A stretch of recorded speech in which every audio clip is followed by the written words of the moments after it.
এবার বিপিএল এ সেটা ডিফারেন্ট।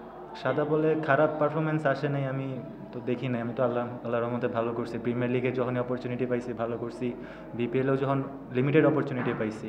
এবার রংপুর রাইডার্স যেহেতু আমার উপর ট্রাস্ট রেখেছে, ওদের ডোমেস্টিক টিমে ভালো খেলেছি, so I am very thankful. আর এমন না যে আমি খারাপ করে আসছি, আমি যখনই অপরচুনিটি পাইছি আমি ভালো খেলার চেষ্টা করেছি।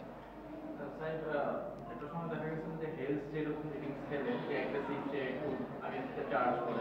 আপনি দেখা গেছে হেলসের চেয়ে বেশি আপনার স্ট্রাইক রেট, আপনি ওর চেয়ে বেশি চার্জ করে খেলতেছিলেন, তো তখন আসলে প্লেয়ারটা কি ছিল দুজনে, নাকি আপনি ফ্লোতে ছিলেন বলে খেলতেছিলেন? না, আমার মনে হয় ফ্লোতে মানে যে বলটা পাইছি ওই মেরিট অনুযায়ী খেলার চেষ্টা করেছি আমরা। সো যখন যে বলটা মানে বল অনুযায়ী খেলার চেষ্টা করছি, মেরিট অনুযায়ী। তেমন স্পেসিফিক কিছু ছিল না যে এখন আমি মারবো এখন তুমি মারবা, but according to the merit of the ball খেলার চেষ্টা আর করেছি। সেঞ্চুরি মিস করে আটকে না, কোনো আক্ষেপ নাই। টিম জিতছে আলহামদুলিল্লাহ, ইনশাল্লাহ এরকম খেলার চেষ্টা করব। না, অবশ্যই খুব ভালো খেলেছে, সবাই দেখছে আলহামদুলিল্লাহ। চেষ্টা মানে দোয়া থাকবে যাতে আরও এরকম ইনিংস খেলে। ওর ব্যাটিং এর কোনো অংশ আছে যেটা আপনি আয়ত্ত করতে চান বা ভালো লেগেছে?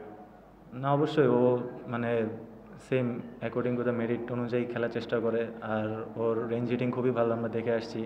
13,000 প্লাস T20 রানস, তো অনেক কিছু শেখার আছে। কথা বলার চেষ্টা করি আর এক্সপিরিয়েন্স গ্যাদার করার চেষ্টা করি। জিএসএল থেকে বেশ ভালো ছন্দে আছেন, তো এবার বিপিএল এর আগে কোনো আলাদা কোনো প্ল্যান ছিল বা কোনো ওয়ার্কআউট? না, অবশ্যই প্ল্যান ছিল। আমি সালাউদ্দিন স্যারের সাথে কাজ করেছি অনেক দিন ধরে, তো স্যার অনেক ব্যাক করেছে, প্লাস টিম ম্যানেজমেন্ট আমাকে অনেক ব্যাক করেছে। আমার মনে হয় আল্লাহর রহমতে ভালো হচ্ছে, বাট আরও ভালো করতে হবে ইনশাল্লাহ। Thank you.